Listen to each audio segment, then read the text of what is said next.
Hello everyone, this is Mohit here and welcome to the textbook. तो सबसे पहले तो हमारे देश के जितने भी एक्स सर्विसमैन हैं उन सभी को आरआरबी जेईई 2025 के नोटिफिकेशन के लिए बहुत बहुत बधाइयां।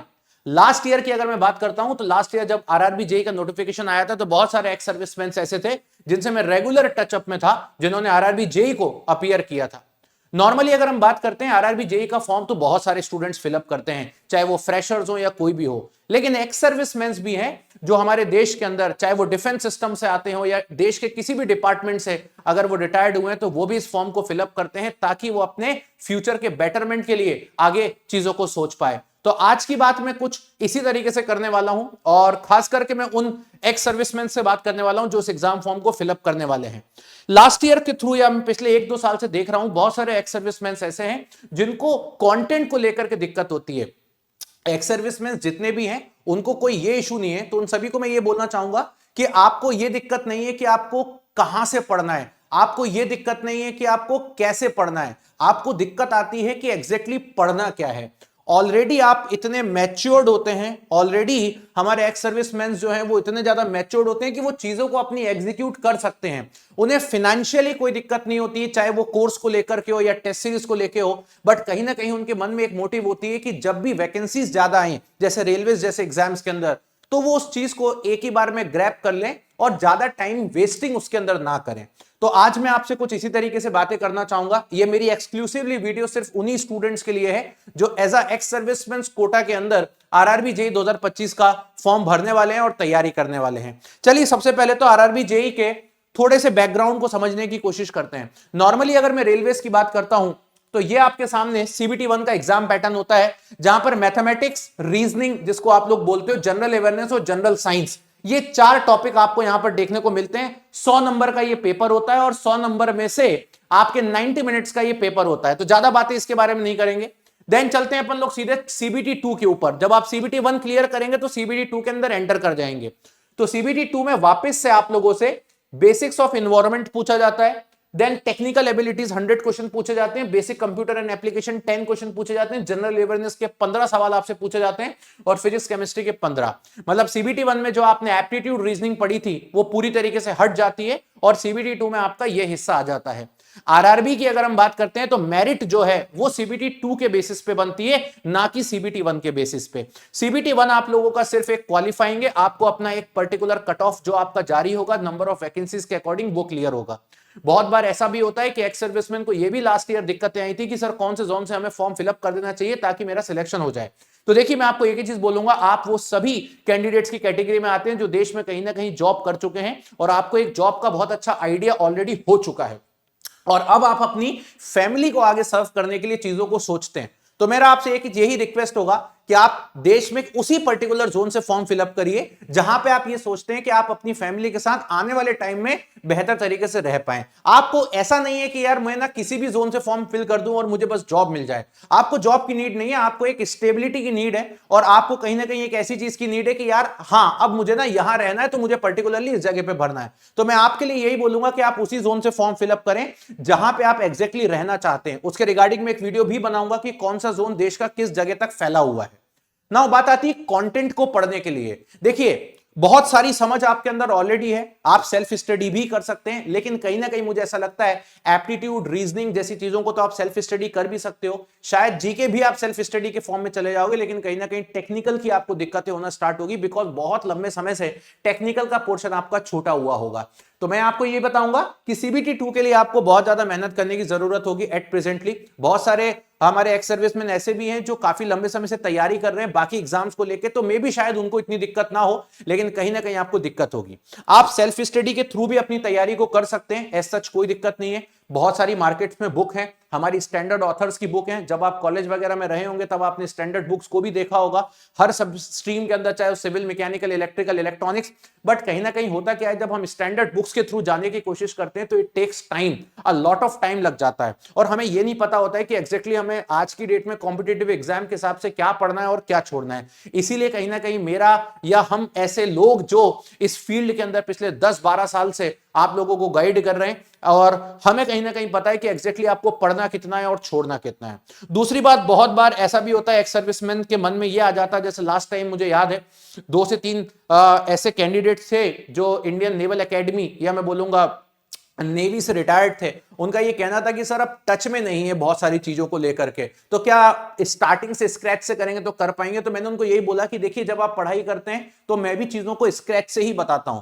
आज आप में और एक वो बच्चा जो अभी डिप्लोमा या इंजीनियरिंग करके आया उसमें कोई अंतर नहीं है जब वो क्लास के अंदर बैठेगा तो कहीं ना कहीं उनमें कोई डिफरेंसेस क्रिएट नहीं होते। बहुत बार चीजें ऐसी होती है कि आप सेम ही लेवल पे होते हो, बस अंतर ये कि आपको डर है उसको डर नहीं है, उसमें जोश है आप में जोश नहीं है। तो उस जोश को आपको अपने अंदर से लेकर के आना पड़ेगा, तो डेफिनेटली चीजें आपके लिए फिजिबल भी होंगी। और लास्ट ईयर वो स्टूडेंट्स जिन्होंने मुझसे ये बोला था कि क्या हम कर पाएंगे और वो फाइनली कर पाए और वो फाइनली आज रेलवेज के अंदर ऑलरेडी हैं।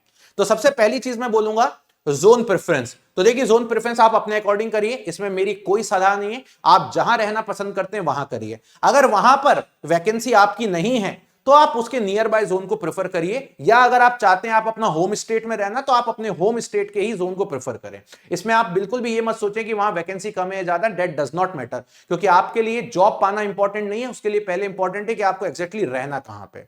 नाउ सेकंड पॉइंट आता है पोस्ट प्रेफरेंसेस क्या भरेंगे। पोस्ट प्रेफरेंसेस के लिए मैं आप लोगों को एक अलग से वीडियो बनाऊंगा, उसके अंदर मैं आपको बताऊंगा, मैं एक ऑलरेडी वीडियो बनाने वाला हूं सभी कैंडिडेट्स के लिए कि पोस्ट प्रेफरेंस क्या होनी चाहिए, तो वो उसके अंदर मैं बता दूंगा। नाउ चलते हैं तैयारी के ऊपर।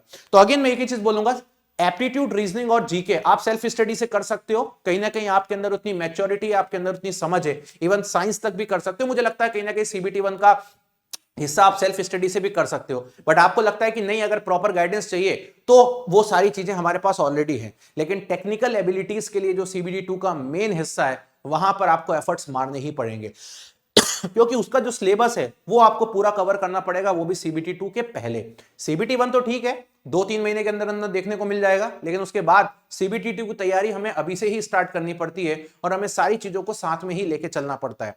आरआरबी की तैयारी के लिए सीबीटी 1 और टेक्निकल एबिलिटीज को आपको अभी से ही चालू करना पड़ता है। सिर्फ 2 चीज ऐसी हैं जो सीबीटी 1 के बाद आप लोग ट्राई कर सकते हो, एक आपका सीबीटी 2 का एनवायरमेंटल पॉल्यूशन कंट्रोल और दूसरा कंप्यूटर एप्लीकेशन। ये आप सीबीटी 1 क्लियर होने के बाद कर सकते हो, अदरवाइज पूरा सीबीटी 1 आपका जो है reasoning, mathematics, general awareness, general science और टेक्निकल एबिलिटीज ये आपको अभी से ही स्टार्ट करके चलनी पड़ती है।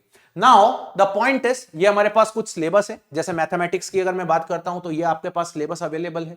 इंटेलिजेंस एंड रीजनिंग की बात करता हूं तो ये आपके पास सिलेबस अवेलेबल है। जनरल अवेयरनेस की बात करता हूं तो ये सिलेबस है, और जनरल साइंस में आपका फिजिक्स, केमिस्ट्री, लाइफ साइंस जो है वो अप टू 10th स्टैंडर्ड ही पूछा जाता है। आप चाहे तो मेरे प्रीवियस ईयर के वीडियोस भी देख सकते हैं जहां पर हम लोगों ने ऑलरेडी चीजों को डिस्कस किया हुआ है। नाउ बात करते हैं सीबीटी 2 में आपकी टेक्निकल एबिलिटीज आ जाती हैं, जैसे कि आपका ये पोर्शन हो गया। आप इनमें से किसी ना किसी स्ट्रीम से बिलोंग करते हैं। अगर आप मैकेनिकल के हैं तो, अगर आप सिविल के हैं तो आप वो कहीं आप मैकेनिकल के हो तो कहीं ना कहीं इस स्ट्रीम से बिलोंग करते हो।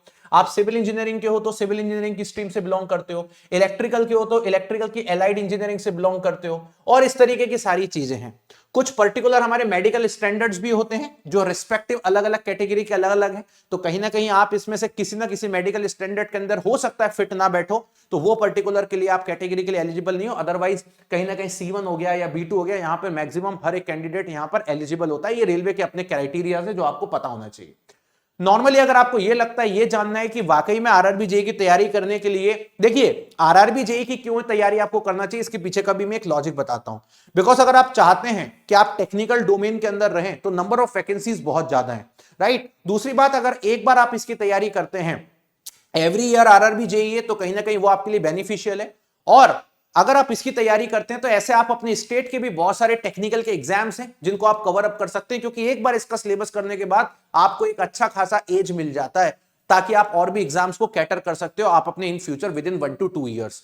जूनियर इंजीनियर्स का रेलवे में जो वर्क है वो एज अ सुपरवाइजर का वर्क होता है, जहां पर उनके अंडर में काफी सारे टेक्नीशियंस होते हैं जो ग्राउंड लेवल पे या ऑफिस वर्क के साथ हमारे ट्रैक एंड मशीन सिस्टम्स पे वर्कआउट करते हैं। इसके लिए यह भी ध्यान रखना बहुत जरूरी है कि अगर आप जैसे अब आप नॉर्मली आप जो कैंडिडेट्स हैं वो सब ऑलरेडी फैमिली वाले कैंडिडेट्स हैं, तो हमें यह भी ध्यान रखना जरूरी है कि हमें कौन सा पर्टिकुलर डिपार्टमेंट को पहले प्रेफरेंस देनी है, क्योंकि कहीं ना कहीं हमारे हम अगर टॉप भी कर गए तो वो पर्टिकुलर डिपार्टमेंट हमें मिलेगा। तो डिपार्टमेंट की जब मैं प्रेफरेंस बताऊंगा तो वो मैं आपको एक अलग सी वीडियो के अंदर बताने वाला हूं, उस वीडियो को जरूर देखिएगा, आज या कल में वो मेरी वीडियो आने वाली है। तो ये पर्टिकुलर हमारी कुछ रिस्पॉन्सिबिलिटीज होती हैं अलग अलग जगह पे। मैकेनिकल के स्टूडेंट्स के लिए मैकेनिकल की रिस्पॉन्सिबिलिटीज हैं, इलेक्ट्रिकल के स्टूडेंट्स के लिए इलेक्ट्रिकल की, इलेक्ट्रॉनिक्स के स्टूडेंट्स के लिए इलेक्ट्रॉनिक्स की रिस्पॉन्सिबिलिटीज हैं। ये सारी कुछ रिस्पॉन्सिबिलिटीज हैं। नॉर्मली अगर हम बात करते हैं तो एज अ जूनियर इंजीनियर के बाद आपका पहला promotion as a senior section engineer होता है within 3 to 4 years। Then after that assistant divisional engineer and senior divisional engineer के आपके पास प्रमोशन होता है। सैलरी स्ट्रक्चर अब आपको ये पता चल ही चुका है कि ऑलरेडी अब 8th पे कमीशन आने वाला है, तो सैलरी हाइक होगी ही होगी। तो जब ज्वाइनिंग आएगी तब आपको खुद ही पता चल जाएगा सैलरी हाइक क्यों है। ये पूरी वीडियो बनाने का मेरा एक ही पर्पस था, हमारे देश में जितने भी एक्स सर्विसमैन हैं अगर वो जेन्युइनली तैयारी करना चाहते हैं विथ एन ऑथेंटिक कंटेंट, तो उसके लिए मैं आपके सामने अवेलेबल हूं। मैं आपको डे 1 से लेकर के डे लास्ट तक what ever will be your stream और ब्रांच, मैं आपको प्रॉपर गाइडेंस दूंगा, पर्सनल लेवल पे गाइडेंस दूंगा आपको, जहां पर जिस जिस चीज की जरूरत पड़ेगी। सपोज ये सिलेबस है, उसमें से आपको इतना हिस्सा चाहिए, इतना हिस्सा चाहिए, इतना आपको कंटेंट देखना है, कैसे देखें, क्यूरेट करके देखें, क्या करके देखें, उसके लिए मैं बैठा हूं और मैं आपको हर तरीके से प्रॉपर गाइड करने के लिए रेडी हूं। इसके अलावा हमारे लास्ट ईयर के कुछ एक्स सर्विसमैन हैं जो ऑलरेडी सिलेक्ट हुए हैं, उनसे भी मैं आप लोगों का कन्वर्सेशन करवा दूंगा, ताकि आप उनसे भी एक सलाह ले लें कि उनको किस स्टेप पे किस किस चीज की जरूरत पड़ी और उन्होंने उस चीज को कैसे एग्जीक्यूट किया, मैंने उनकी क्या हेल्प करी या उनको मुझसे क्या हेल्प मिली। और इसके लिए मैं आपको अपना एक टेलीग्राम चैनल देना चाहूंगा, आप यहां पर आराम से ज्वाइन कर सकते हो। 24 आवर्स आप यहां पर मुझे मैसेज करिए, मैं आपके प्रॉपर रिप्लाई करूंगा और प्रॉपर तरीके से मैं आपको एग्जीक्यूट भी करूंगा। So this is my Telegram channel, तो आप यहां पर मुझसे कांटेक्ट कर सकते हो। वीडियो के तो अंदर हम इतनी ही जानकारी ले सकते थे, क्लियर, लेकिन आप जब मुझसे पर्सनल बात करोगे तो मैं और भी डिटेलिंग आपको क्लियर करूंगा। तो this is my Telegram channel, आप यहां पे मुझसे ज्वाइन रह सकते हो आपके एग्जाम तक, या मैं बोलूंगा आप जब तक तैयारी करेंगे, आपके एग्जाम फाइनल नहीं हो जाता, डीबी नहीं हो जाता, मेडिकल, तब तक के लिए मैं यहां पर अवेलेबल हूं। आप भी अवेलेबल हो, आराम से आप मुझसे कर सकते हो। आपको प्रॉपर गाइडेंस चाहिए, प्रॉपर तैयारी चाहिए, वो भी CBT 1 एंड CBT 2 के लिए, तो ऑलरेडी आपको पता होगा, आपके लिए भी और सभी स्टूडेंट्स के लिए गारंटेड सिलेक्शन प्रोग्राम, जो कि हमारा एक ऐसा प्रोग्राम था जो हमने लास्ट ईयर भी स्टार्ट किया था और इस बार भी हमने स्टूडेंट्स की डिमांड पे स्टार्ट किया, जहां पर आपको हर एक चीज मिल जाती है, आपको इधर उधर भटकना नहीं पड़ता किसी भी एडिशनल चीज के लिए। उसका नाम है गारंटेड सिलेक्शन प्रोग्राम।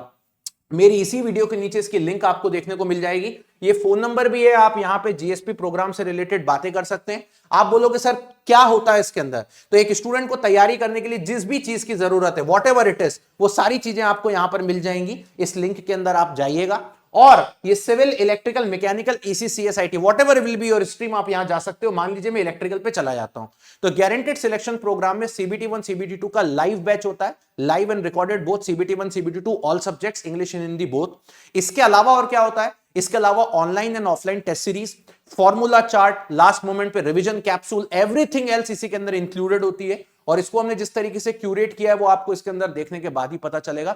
5 नवंबर से हमने इसकी क्लासेस स्टार्ट कर दी हैं, अभी ज्यादा टाइम नहीं हुआ है, आप आराम से एनरोल कर सकते हैं। इसको एनरोल करने के लिए आपको करना कुछ नहीं है, वीडियो के नीचे सीधे आ जाइएगा और सिंपल सा यहां पर आकर के आप पेमेंट कर सकते हो। और अगर मैं यहां पर बात करता हूं, इसको पेमेंट करने के पहले आपको लगता है कि सर मुझे कुछ ना कुछ डिस्कशन आपसे करना है, तो वो आप डायरेक्टली पहले मुझसे डिस्कस करिए, उसके बाद आप करिए, ऐसा कोई दिक्कत नहीं है।